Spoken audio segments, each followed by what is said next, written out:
COVID-19 has wreaked havoc in all aspects of our American lifestyle. With these unprecedented times in 2020, Americans need to receive some sense of certainty and security. This solution to Americans' ever-growing problem is universal basic income. If we gave every American $1,000 every month, it would directly influence and help Americans get through this time of crisis. Not only time of crisis, but overall benefit Americans that are struggling. It may seem like a highly radical idea, but this policy has been pushed for decades. Martin Luther King Jr., Richard Nixon, and Mark Zuckerberg have proposed this policy in the past, but it had a recent resurgence with Andrew Yang's campaign. He called the Freedom Dividend. Universal Basic Income, or UBI, would help eliminate poverty, add a vulnerability reduction in case of emergency, and give the people more freedom from debt. This could be all done without adding any taxes to middle or lower class Americans. After extensively researching this topic, I will be sharing some of the critiques and effects of this proposal. First, I'm going to be talking how this policy would eliminate poverty. Second, how it adds as a buffer for natural disasters or pandemics. Then lastly, I'll be talking about how it would affect the economy. While some think that universal income would decrease employment over time, Finland's Ministry of Social Affairs and Health conducted an experiment from 2017 to 2018 aimed at exploring the effects of individuals who received universal income. They sought out to see if there were any lack of employment for those who received basic income. Basic incomes were no better or worse at finding employment than those in the control group during the first year of the experiment. And in this respect, there are no statistically significant differences between the group. While that study is still in progress analyzing empirical data, it's in its early stages and it still serves as a clear indicator that does not reduce employment seeking, contrary to its critics.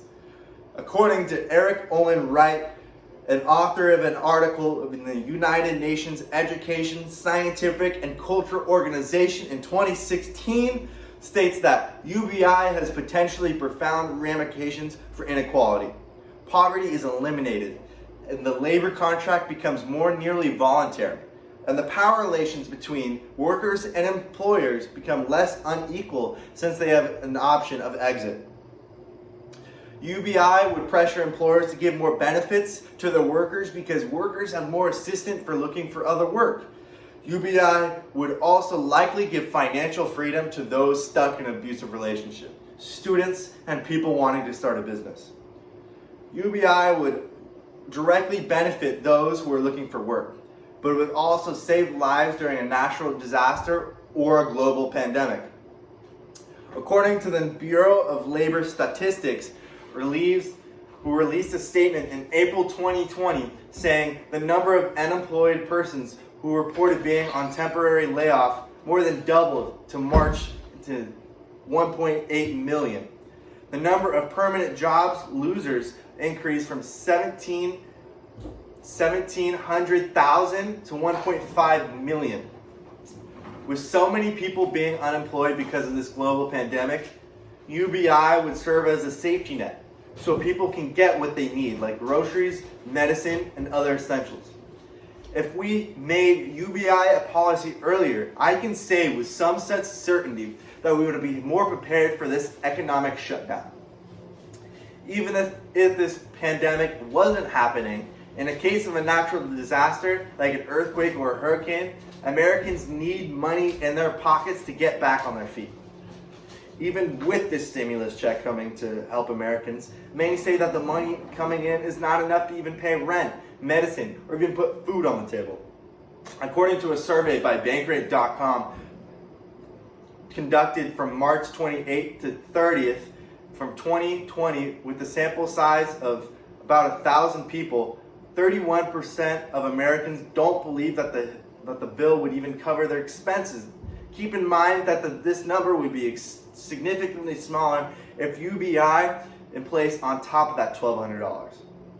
Skeptics might claim that this policy would be the death of the U.S. economy, but this would raise and would raise taxes on the middle class. But with a new tax on the top 1%, it wouldn't come out of the pockets of the average American.